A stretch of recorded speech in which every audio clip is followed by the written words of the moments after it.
जैसा कि कल राजस्थान की जान ने अपना एग्जिट पोल निकाला था, एग्जिट पोल के अंदर कांग्रेस से महज एक जादुई आंकड़े से दूर सीट नजर आ रही थी। लेकिन आज हम बात करेंगे सरदार शहर के नगर पालिका का अगला चेयरमैन कौन होगा उसके ऊपर, और पूरी जानकारी के साथ हमारे साथ संजय सर है। भाई, इससे पहले नगर पालिका के चेयरमैन कौन होगा उसके ऊपर ज़्यादा बातचीत करने से पहले हम पहले ये बता देना चाहते हैं कि कल जो हमने एग्जिट पोल निकाला था उसके अनुसार क्या कुछ रिजल्ट रहा था।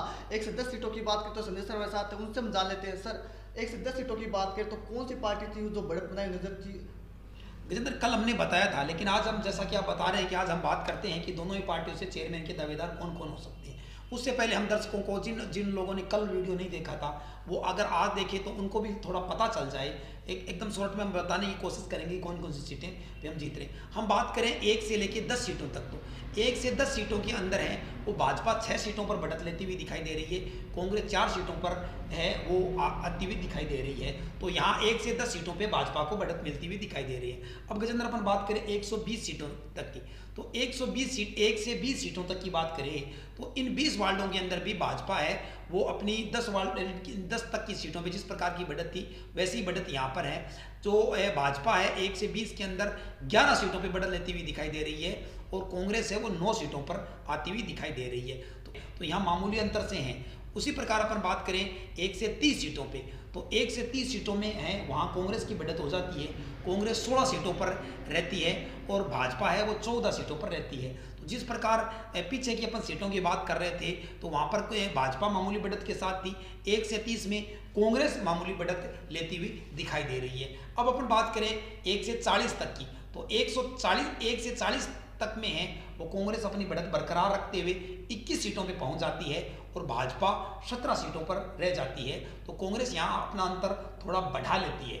उसी प्रकार अपन बात करें 155 तक की, यानी ऑल ओवर क्या रह जाता है, तो ऑल ओवर जैसा हमने बताया था कि भाजपा है वो 23 सीटों पर रह रही है और कांग्रेस है वो 27 सीटों पे जा रही है और निर्दलीय है वो टोटल 5 आते हुए दिखाई दे रहे हैं। इनमें 2 सीटें प्लस माइनस हो सकती है, जैसे 23 भाजपा है तो उसमें 2 प्लस माइनस संभव है, और 27 कांग्रेस है तो उसमें 2 प्लस माइनस संभव है, और निर्दलीय है तो वो 5 है, उसमें भी प्लस माइनस संभव है। लेकिन ये एग्जिट पोल है, इस ये एकदम में परफेक्ट हो ये जरूरी नहीं होता है, क्योंकि अंतिम आंकड़े निर्वाचन आयोग को ही घोषित करने हैं। तो अंतिम आंकड़े निर्वाचन आयोग को ही घोषित करने हैं और 31 तारीख को है वो फैसला भी आ जाएगा कि सरदार शहर की जनता ने क्या जनादेश दिया है। वही बात करें हम अब नगर पालिका चेयरमैन की, तो सबकी इसमें रुचि होगी कि सरदार शहर का अगला जो नगर पालिका चेयरमैन है वो कौन होगा। पूरी जानकारी के साथ हम संजय सर के साथ हैं। संजय सर हमें बताएंगे कि वो कौन से संभावित चेहरे जो सरदार शहर में अपनी छाप छोड़ते हैं, जो बड़े राजनीतिज्ञ हैं, जो अगले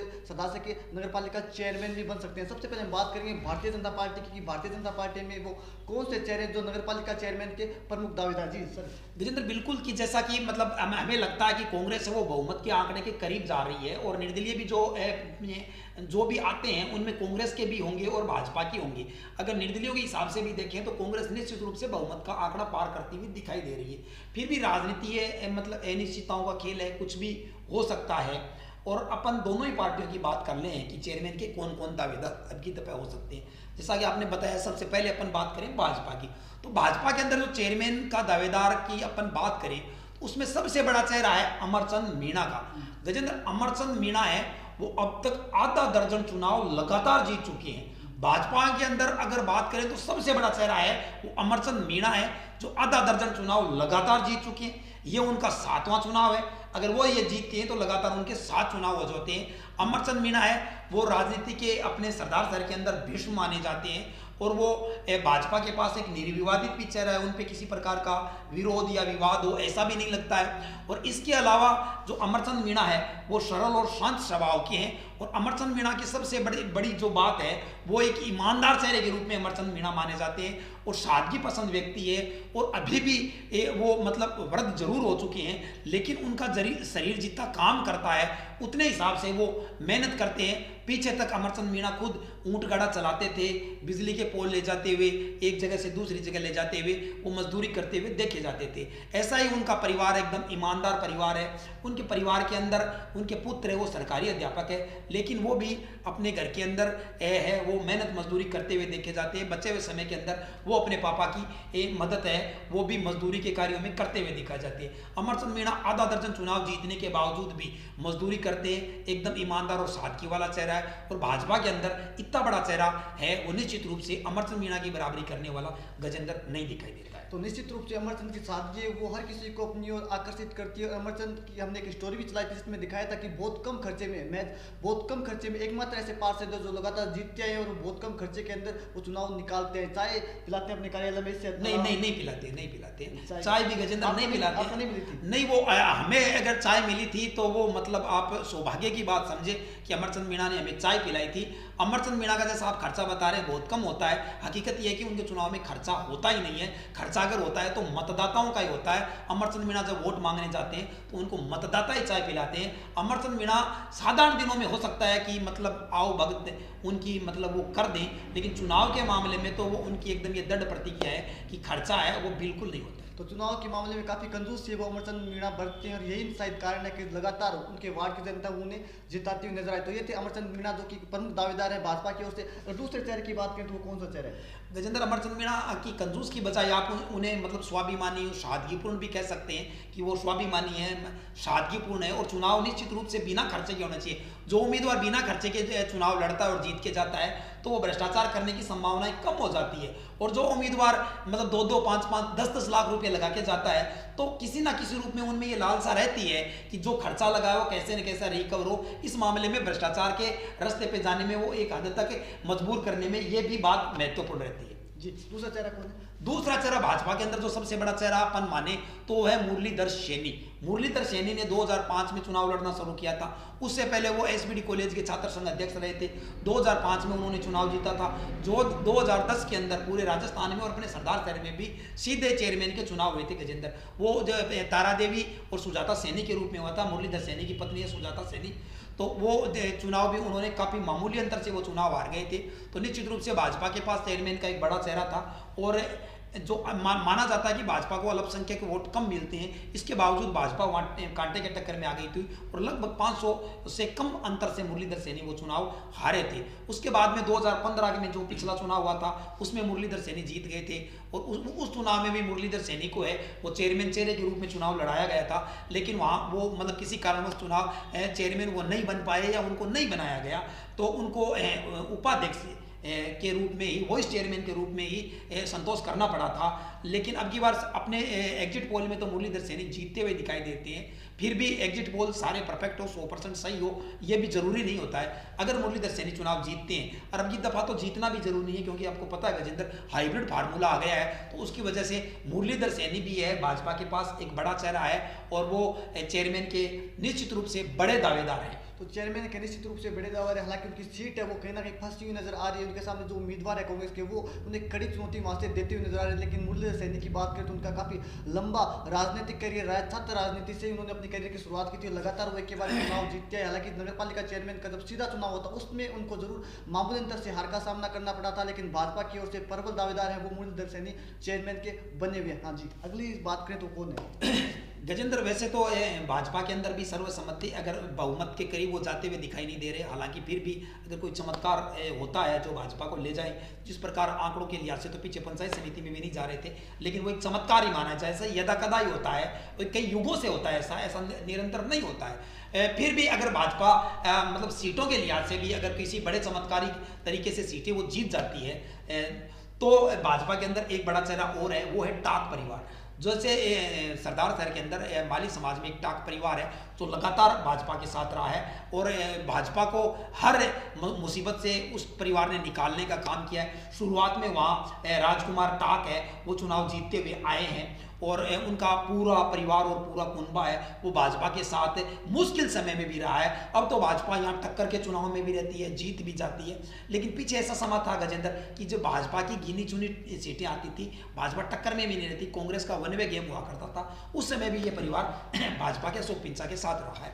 तो राजकुमार टाक है वो मतलब चुनाव जीत भी चुके हैं उस समय जो तारा देवी चुनाव जीती थी तो उस समय उपाध्यक्ष बनाने में भी राजकुमार टाक की बड़ी भूमिका रही थी। भाजपा के राजकुमार सोनी उपाध्यक्ष बने थे और राजकुमार टाक अब पिछले चुनाव में भी नहीं लड़ पाए थे, 10वीं पास का फार्मूला था। उस वक्त उनके परिवार से राकेश टाक चुनाव जीते थे जो काफ़ी युवा है और उनका राजनीति में आने का उद्देश्य नहीं था, लेकिन शिक्षा की वजह से या वसुंधरा के उस नियम की वजह से राकेश टाक चुनावी मैदान में आ गए।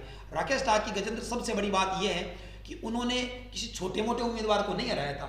जो 5 साल तक चेयरमैन के रूप में शासन कर चुकी थी तारा देवी जोशी, तारा देवी जोशी के पति प्रभाकर जोशी को भाजपा के युवा राकेश टाक ने चुनाव हराकर वो सुर्खियों में आ गए थे।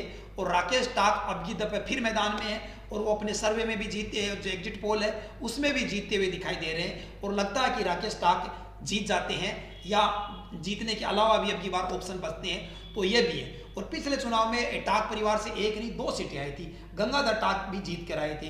अब की दफा भी गंगाधर टाक है वो महिला सीट पर अपनी पत्नी अलका को चुनाव लड़ा रहे हैं, तो अगर वो भी जीतते हैं, ऐसा होता है तो फिर 2 सीटें टाक परिवार की ओर से भाजपा को आ जाती है या 1 भी आती है तो टाक परिवार के भी बड़े जो वफादारी के साथ वो भाजपा में लगातार रहे हैं, तो निश्चित रूप से अच्छे दिनों में भी अगर भाजपा उचित समझे या अगर इनकी मौका मिलता है इनको तो इनको बड़ा इनाम दिया जा सकता है। वफादारी का इनाम है राकेश टाक को मिल सकता है। राकेश टाक इस सीट पे इस समय चुनाव लड़ रहे हैं, यहाँ पे त्रिकोणीय मुकाबला है, उनके सामने जो है अर्जुन बागड़ी चुनाव लड़ रहे हैं, साथ ही पवन सारणी जो भाई हैं वो चुनाव लड़ रहे हैं। हालांकि पूरा चुनाव पवन सारणी ने लड़ा है, त्रिकोणीय मुकाबला कहीं ना कहीं बनाने की कोशिश की, लेकिन राजस्थान की जान के सर्वे के अनुसार राकेश टाक वो चुनाव निकालते हुए नजर आ रहे हैं। अगला वो कौन सा नाम है जो चेयरमैन का एक और दावेदार है? गजेंद्र, अगले नाम की अपन बात करें तो मोटे तौर पे अगर अपन बात देखें इन शहरों में से देखें कि कौन से पे भाजपा को और मनन करना पड़ सकता, चिंतन करना पड़ सकता है, तो वो नाम अपने पास है भंवरलाल गौरसिया। भंवरलाल गौरसिया ने लगभग आज से 10 वर्ष पूर्व मतलब भाजपा के अंदर राजनीति शुरू की थी। उससे पहले ही वो अपने रामनगर के अंदर एक स्कूल चलाते थे और वो सीधे राजनीति में आए। काफ़ी सीधे साधे और शांत स्वभाव के लगते हैं, लेकिन राजनीति के बड़े खिलाड़ी माने जाते हैं। भंवरलाल गौरसिया से पहले रामनगर के अंदर कांग्रेस का गढ़ रहा करता था और भंवरलाल गौरसिया और नारायण माली ने जब यहाँ से राजनीतिक पारी दोनों ने एक साथ में शुरुआत की थी तो उसके बाद में उन्होंने भाजपा का कमल ही वहाँ पे खिलाए रखा है।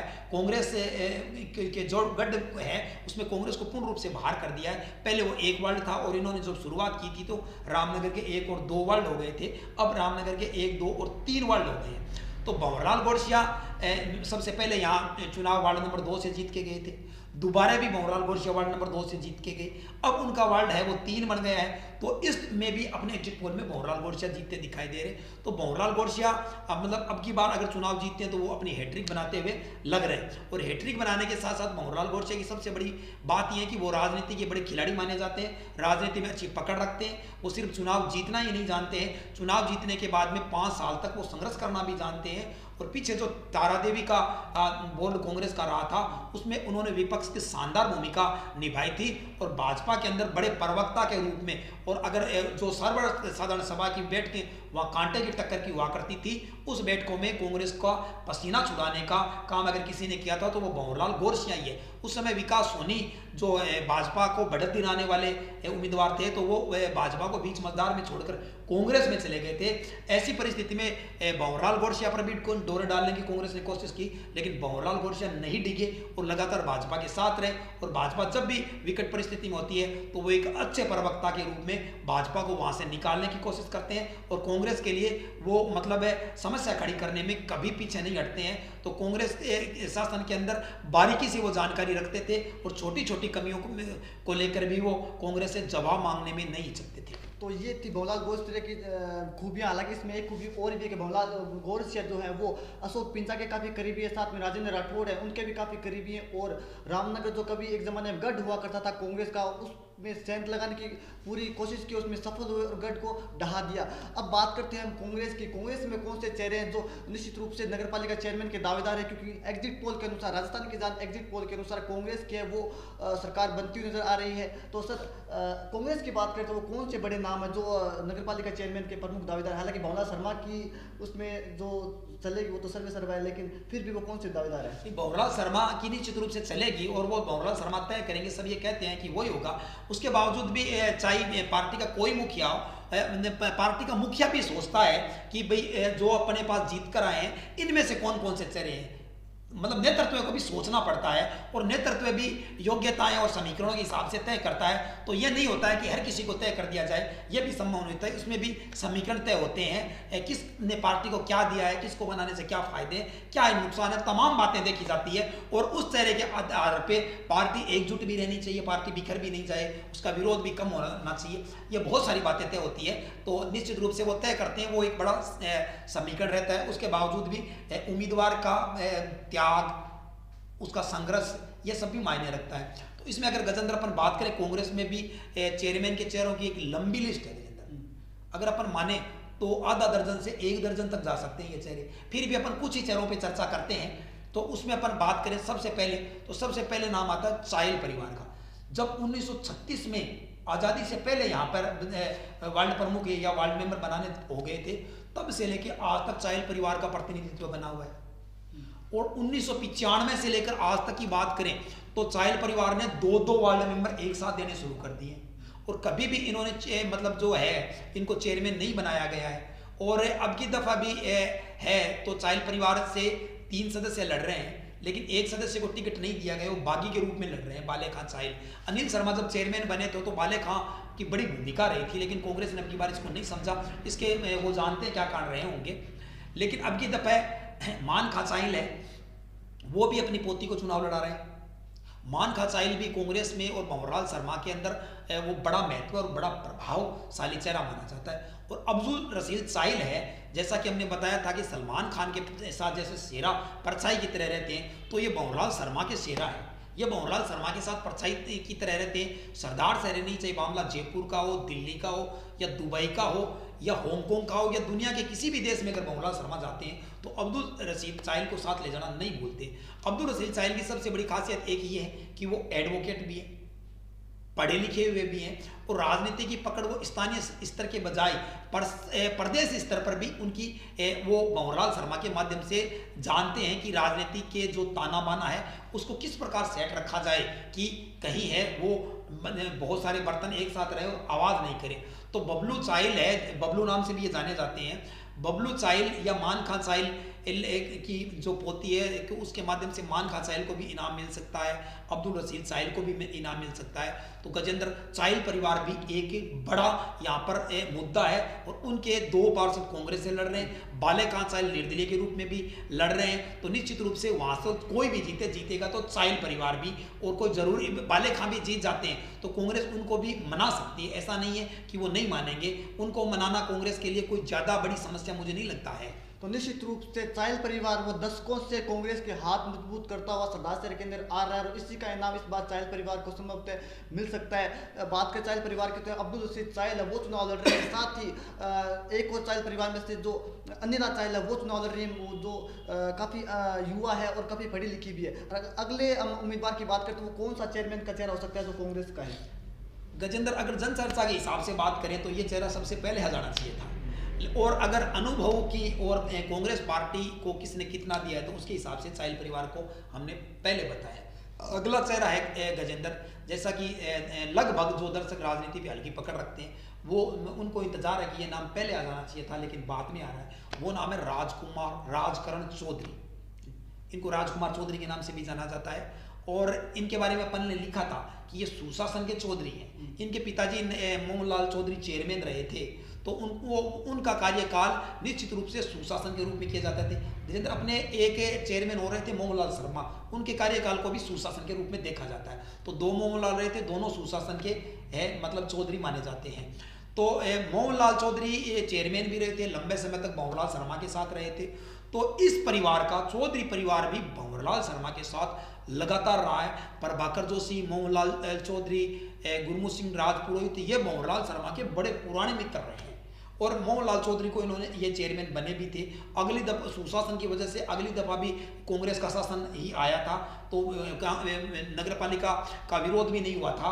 दोबारा परिस्थितियां कुछ मोहनलाल चौधरी के अनुकूल नहीं रही होगी, उसकी वजह से जान मोहम्मद को चेयरमैन बना दिया गया था। जान मोहम्मद 2 बार चेयरमैन रह गए थे।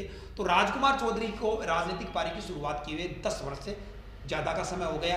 पहला चुनाव वो जीत चुकी, दूसरा चुनाव भी वो जीत चुके और अब की दफे वो निश्चित रूप से उनकी हैट्रिक बनने में किसी प्रकार की कोई झिझक और संकोच हमें नहीं लगती है।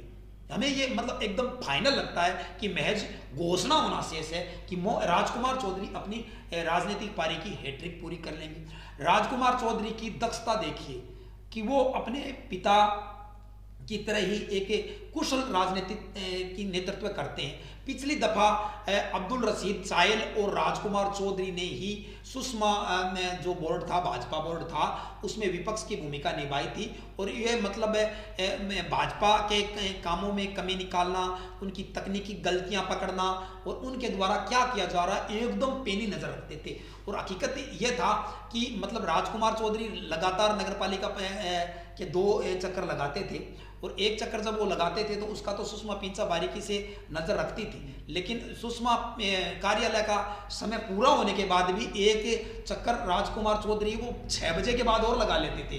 तो सुषमा पिंचा जब नहीं होती थी उसके बावजूद भी वो उनकी पेट है वो बागों पर भी अच्छी रहती थी, तो उस समय पता लगा लेते थे कि आज क्या खिचड़ी पकी है और क्या भाजपा ने मतलब विपक्ष से छुपाने की कोशिश की है। तो वो तमाम बातें रखते थे। मोहनलाल चौधरी और राजकुमार चौधरी की दोनों ये खासियत है कि इनके जितनी एक नगरपालिका में जो पकड़ है, एक एक कागज पे इनकी नजर रहती है, एक एक लाइन होने के एक शब्द पे इनकी नजर रहती है, तो ये रहती है। इसके अलावा ये मतलब राजकुमार चौधरी एक ऐसे नेता है अपने साथ साथ अपने क्षेत्र के अंदर अपने उम्मीदवारों को जिता लेते, जैसा कि 6 नंबर वार्ड गिर राजकुमारी प्रजापत जीत कर आती है तो इनका योगा, बुद्धमल प्रजापत ने भी इनको जिताया था, तो ये इनका प्रभाव रहता है कई वार्डों के अंदर, कई इनके समर्थक भी जीत कर आते हैं और ये जिता भी लेते हैं, इनके प्रभाव से जीतते हैं। और निश्चित रूप से इनके कहने से भंवरलाल शर्मा टिकट भी देते हैं, ये भी विश्वास पात्र माने जाते हैं। तो राजकुमार चौधरी भी चेयरमैन के लिए हर दृष्टिकोण से एक प्रभावशाली चेहरा रहता है। अगर सर्वसम्मति बनती है तो गजेंद्र कांग्रेस की ओर से ये भी एक बड़ा चेहरा है। तो नगरपालिका चेयरमैन के रूप में फिट बैठते हुए कांग्रेस की ओर से राजकुमार चौधरी वो दिखाई देते हैं। जैसा कि संजय सर कह रहे थे, उन्हें लग रहा था कि उन्हें भी शायद ये लग रहा होगा कि मेरी सीट है वो आसानी से मैं जीत लूंगा, यही शायद कारण रहा कि वो अन्य सीटों पर लगातार राजकुमार चौधरी है वो घूमते हुए नजर आए और कांग्रेस प्रत्याशियों के लिए प्रचार करते हुए नजर आए। भाजपा ने राजकुमार चौधरी के सामने युधिष्ठिर सारण को उतारा था। युधिष्ठिर सारण एक युवा चेहरा थे, हालांकि वो कहीं से भी नहीं लगा कि वो टक्कर देते हुए नजर आए। हम बात करें अगले चेहरे की, तो वो कौन सा चेहरा जो कांग्रेस का हो सकता है? गजेंद्र, अगला चेहरा ये मुझे लगता है कि हो सकता है कि मतलब जिन लोगों की राजनीति पे थोड़ी कम पकड़ है या आम पब्लिक है जो मतलब ज्यादा चुनाव में रुचि नहीं रखती है, शायद उनके ध्यान में ये चेहरा नहीं है। वो चेहरा है गजेंद्र धीर गंभीर, शांत स्वभाव और कभी सुर्खियों में और चर्चाओं में और विवादों में नहीं रहे। उस चेहरे का नाम है नूर मोहम्मद खोकर। नूर मोहम्मद है वो गजेंद्र 1995 में उन्होंने चुनाव लड़ना शुरू किया था, आज तक कभी नहीं हारे, लगातार जीतते आ रहे। कभी उन्होंने मतलब अपने आप को प्रभावशाली दिखाने की कोशिश नहीं की, एकदम शांत रहते हैं, सबसे उनका मिलनसार है और सबसे उनकी अच्छी जयराम जी की रहती है, सबसे मिलना जुलना रहता है, सबके से उनकी दुआ सलाम रहती है। और नूर मोहम्मद 1995 से लगातार जीतते आ रहे हैं। व्यापारी कौन से हैं? जान मोहम्मद भी व्यापारी रहे थे, उनको भी मौका मिला था, उनके सुशासन को भी याद किया जाता है। जान मोहम्मद पे किसी प्रकार के बड़े भ्रष्टाचार के आरोप है ही नहीं, लगे ही नहीं, विपक्ष भी ये आरोप इन पर नहीं लगाता है। तो व्यापारी कौन से ये भी आते हैं और नूर मोहम्मद को होकर लगातार जीतते आ रहे। और भंवरलाल शर्मा के मतलब ये निश्चित रूप से बड़े विश्वास पात्र है, क्योंकि ये मतलब किसी प्रकार की उठापटक में विश्वास नहीं रखते। तो इसके साथ साथ ये लगातार जीतते आ रहे। अब की दफा गजेंद्र इन्हीं के परिवार से एक नहीं, कांग्रेस को 2 सीटें मिलने वाली हैं। आसिफ खोकर को भी इन्हीं के परिवार से, वो भी जीतते हुए दिखाई दे रहे। नूर मोहम्मद खोकर है वो भी जीतते हुए दिखाई दे रहे हैं अपने एग्जिट पोल के अनुसार। तो ये है चेहरा है जो नूर मोहम्मद खोकर गजेंद्र। हो सकता है कि बहुत सारे लोगों के लिए नया चेहरा हो कि ये भी चेयरमैन की दौड़ में कब से आ गए, तो कांग्रेस के में ये भी एक बड़े प्रभावशाली चेहरे। तो निश्चित रूप से नूर मोहम्मद के ऊपर भी कांग्रेस में विचार कर सकते हैं कि पंडित भंवरलाल शर्मा के काफी नजदीकी हैं और ये 2 सीटें जीतते आ रहे। आसिफ खोकर धर्मपत्नी है वो चुनाव लड़ रही है और आसिफ खोकर जो है वो नूर मोहम्मद के भतीजे। तो निश्चित रूप से एक ये चेहरा भी हो सकता है, ये ऑप्शन भी कांग्रेस की ओर हो सकता है। अगर हम अगली सीट की बात करें तो सर वो कौन सा चेहरा है जो अगले चेयरमैन के रूप में कांग्रेस का हो सकता है? अगले चेहरे के रूप में अगर अपन गजेंद्र बात करें तो वो एकदम युवा चेहरा है, एकदम यूथ है और एकदम नए हैं। लेकिन हमने मतलब जैसे बताया था कि कांग्रेस के अंदर राजेश पारिक है वो जीत की गारंटी मानी जाती है। राजेश पारिक के मतलब है अब तक 2 चुनाव लगातार ये जीत चुके हैं। ये अलग बात है कि अगर किसी बात में अपन चाहें कि उसमें तो विवाद ही खड़ा करना है, कमी निकालनी है, तो वो एक अलग बात होती है। महिला सीट होती है तो वहाँ अपने परिवार से महिला को उतारना पड़ता है, लेकिन ये नहीं होता है कि हमारे अगर स्थानीय स्तर पे बात करें तो महिलाएं फुल सक्रिय राजनीति में नहीं होती है। यहाँ अभी भी मतलब समय लगेगा कि महिलाओं को पूरा नेतृत्व मिल सके। तो राजेश पारिक लगातार 2 चुनाव जीत चुके हैं और इनकी हैट्रिक भी राजकुमार चौधरी की तरह लगभग तय है। अगर मोहनलाल चौधरी के शासन की बजाय अगर राजेश पारिक और राजकुमार चौधरी के शासन की बात करें तो दोनों ने 10 साल पहले राजनीति शुरू की, दोनों लगातार जीतते आ रहे हैं और दोनों अपनी हैट्रिक बनाते हुए लगभग दोनों की हैट्रिक फाइनल है। राजेश पारिक की सबसे बड़ी बात यह है कि ये बहुत मेहनती है। भंवरलाल शर्मा के किसी भी कार्यक्रम को सफल बनाना हो या भंवरलाल शर्मा के किसी के मिशन को अंजाम तक पहुंचाना हो, राजेश पारिक दिन रात मेहनत कर लेते हैं। और राजेश पारिक सादगी पसंद व्यक्ति है।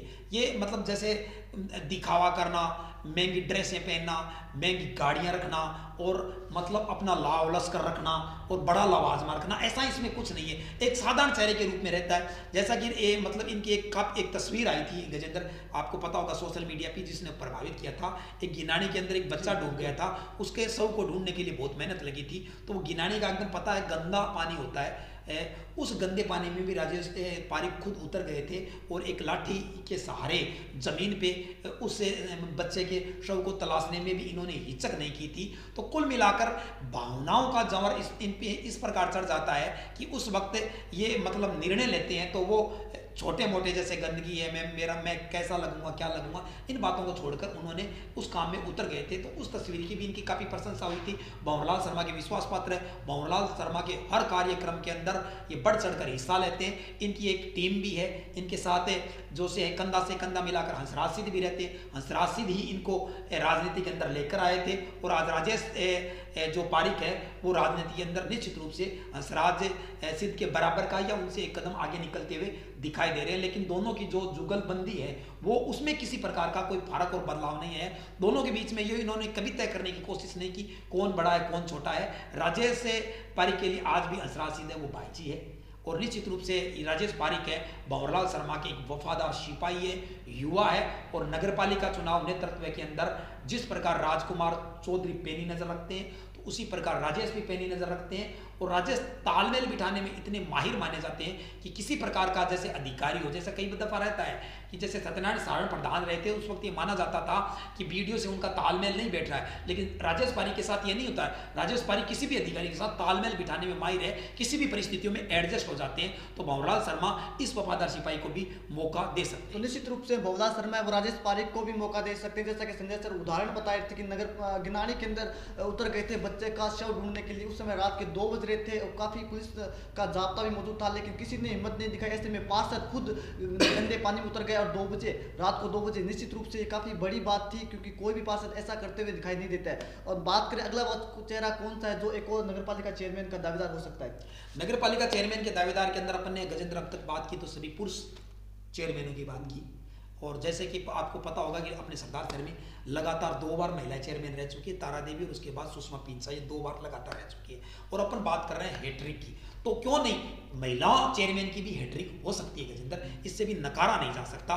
ये चेहरा है कांग्रेस के अंदर एक, वो चेहरा है दीप्ति भारद्वाज। दीप्ति भारद्वाज है वो, उनका खुद का बीएड कॉलेज चलता है और आपको पता होगा कि सरदार शहर में गांधी विद्या मंदिर बीएड कॉलेज के अनुशासन के मामले में राजस्थान भर में उनमें चर्चाएं होती है। वहां किसी प्रकार की कोई छूट और ढिलाई नहीं होती है, अनुशासन इस गुरुकुल के नियम सख्त है।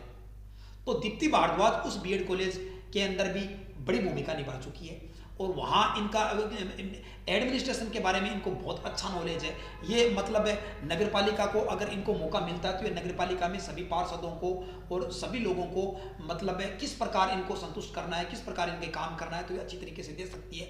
ये बिल्कुल नया चेहरा है, जबकि हमारे एग्जिट पोल के अंदर इनको कांटे की टक्कर के अंदर हम मान रहे हैं कि ये शायद पीछे रह सकती है। लेकिन अगर अपन सट्टा बाजार की बात करें तो सट्टा बाजार दीप्ति भारद्वाज को जिताते हुए दिखाई दे रहा है और इनका मुकाबला मदन ओझा से था। और दीप्ति भारद्वाज भी एक बड़ा चेहरा है, महिला के रूप में इनको भी मौका दिया जा सकता है। अगर कांग्रेस में अपन ने जैसे पहले काफ़ी परिवारों की और काफ़ी बड़े चेहरों की बात की थी, उनमें अगर किसी प्रकार का खिंचाव हो जाता है तो उसमें बीच का रास्ता भी निकालना पड़ता है, क्योंकि कांग्रेस बिल्कुल नहीं चाहेगी कि पीछे जिस प्रकार के जो पंचायत समिति में हुआ वो नगर पालिका में हो। तो कांग्रेस अब की बार हर प्रकार के समझौते करने से हिचक महसूस नहीं करेगी। कांग्रेस का मुख्य टारगेट होगा कि जो चेयरमैन बने वो कांग्रेस का बने। इसलिए जो है वो बीच के रास्ता निकालने की अगर बात आती है तो दीप्ति भारद्वाज को भी मौका दिया जा सकता है, यह भी एक चेहरा है।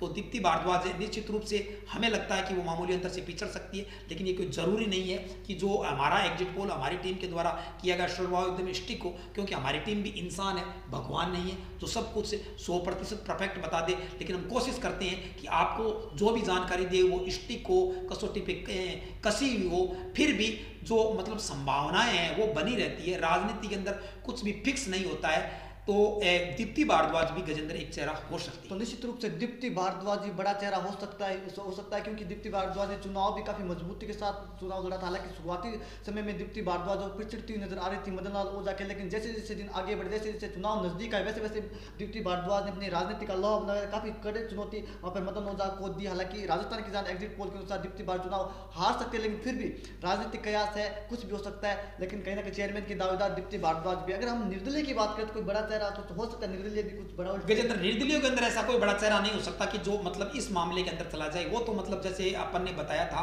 कि रतनगढ़ में गिरधारी बांगड़वा बन सकते हैं, और अपन ने जैसे सिर में ये बात बताई थी कि श्यामलाल है वो भी हो सकते हैं अगर 12-12 क्या है तो। लेकिन वो 13-11 होने की वजह से श्यामलाल का गेम मतलब सेट नहीं हो पाया। जैसा हमने शुरू में बताया था, ऐसा कई युगों में होता है, गजेंद्र लगातार नहीं होता है। फिर भी अगर बात करें 27 सीटें आ जाए, एक ऐसा चेहरा आ जाए कि जो चेयरमैन के लिए अड़ जाए कि भाई मत हो रजाई ओढ़ के मेरे घर सो रहा हूँ, किसी को चेयरमैन बनाना हो तो आ जाना, और दोनों पार्टियों में टूटने और बिखराव की स्थिति नहीं हो, तो ऐसा हो जाता है। लेकिन ये मतलब अपन 100 में से 1 नहीं, 1000 में से 1% हो सकता है।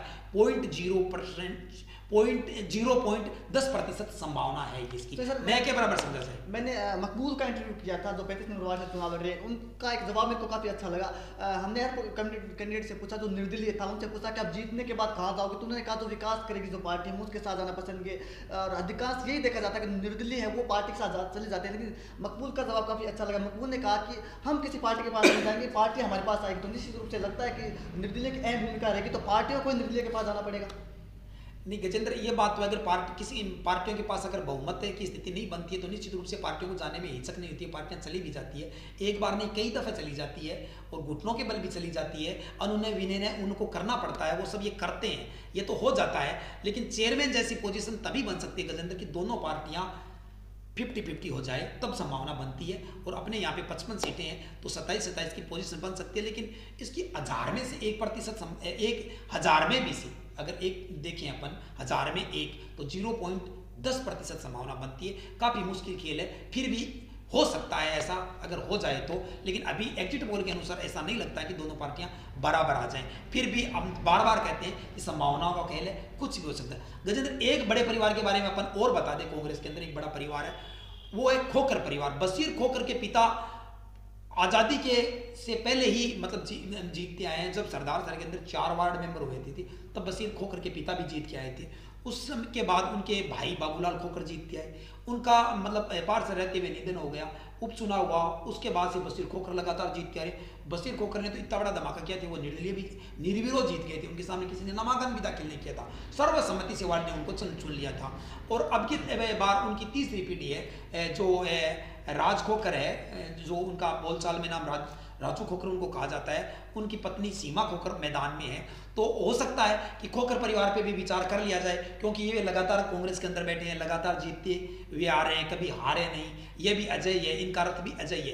तो मतलब खोखर परिवार, चायल परिवार और नूर मोहम्मद खोखर का परिवार है। 3 परिवार अल्पसंख्यकों के अंदर से भी आ रहा है, उनको भी बनाया जा सकता है। और शेर मोहम्मद भी वफादार के रूप में भंवरलाल शर्मा के साथ हैं, वो भी लगातार जीतते आ रहे हैं। तो अल्पसंख्यकों के अंदर भी एक मौका फिर मिल सकता है। 2 बार जान मोहम्मद चेयरमैन अल्पसंख्यकों में रह चुके हैं, और ये कांग्रेस के अंदर काफ़ी लंबी लिस्ट और भी गजेंद्र है। लेकिन ऐसे अगर चर्चा करें तो मतलब सभी चेयरमैन के दावेदार है, किसी को भी नकारा नहीं जा सकता। तो निश्चित रूप से ये थी चेयरमैन की बात। इस चुनाव के अंदर राजस्थान के जान एग्जिट पोल के अनुसार कई सारे इस बात ऐसे युवा हैं जो अपनी चमक इन चुनाव के अंदर बिखेरते हुए नजर आएंगे, जिनमें हंसराज सिद्ध भी एक नाम है, राजेश पारिक एक नाम है, मदन लाल ओझा एक नाम है, मदन लाल तंवर एक नाम है, राकेश टाक एक नाम है, रिजवान एक नाम है, साथ में आसिफ खोकर एक नाम है, और भी ऐसे बहुत सारे चेहरे हैं जो इस बार जो है वो इस चुनाव के अंदर अपनी चमक बिखेर रहे हैं। बिल्कुल गजेंद्र है, जैसे मैं आपको पता होगा गौरी परिवार भी कह सकते हैं, गौरी परिवार भी निश्चित रूप भाजपा से हो सकता है। शिव बुगान सैनी है, वो भी अपने सर्वे में मामूली अंतर से हार सकते हैं। कोई जरूरी नहीं है कि सब बातें अपनी स्थिति को, क्यों अपन 2+ भी बता रहे हैं कि 2 सीटें हो सकता है हमारे सर्वे में, अपन माने तो हम खुद स्वीकार करते हैं कि 2 सीटें आगे पीछे हो सकती है। सरदार से राजनीति की बात करें तो काफी सारे ऐसे युवा लगातार राजनीति के अंदर आ रहे हैं, प्रवास छोड़ रहे हैं। युवाओं के अलावा गजेंद्र 2 बड़े नाम आपको मैं और बता दूं जो दोनों कांग्रेस से आते हैं, शिव बुगान सैनी और राजू देवी चौहान। ये अगर दोनों जीत के आते हैं तो दोनों सैनी परिवार से कांग्रेस के अंदर आते हैं, दोनों बड़े चेहरे हैं और दोनों अशोक गहलोत से सीधे इनके संबंध है। तो निश्चित रूप से भंवरलाल शर्मा के विश्वास पात्र होने के साथ साथ ये प्रदेश के मुखिया के साथ भी सीधे जुड़े हुए हैं। अशोक गहलोत भी इन्हें बहुत अच्छी तरीके से जानता है। जिस प्रकार पायल सैनी को चूरू में मौका मिला तो उस प्रकार यहीं भी मिल जाए और यहीं भी सीएम का इशारा हो जाए तो कोई बड़ी बात नहीं है। तो चुनाव परिणाम 31 तारीख को आने हैं। चुनाव परिणाम के बाद 7 फरवरी को यह तय हो जाएगा कि सरदार शहर का अगला नगरपालिका चेयरमैन कौन होगा। निश्चित रूप से हमें लगता है कि वीडियो आपको काफी पसंद आया होगा और आप हमारे साथ ऐसे ही बने रहिए। हम आपको 31 तारीख को लगातार दिन भर चुनाव परिणाम राजस्थान की जान आपको बताएगा और निश्चित रूप से सटीक परिणाम के लिए आप देखते रहिए राजस्थान की जान। शुक्रिया।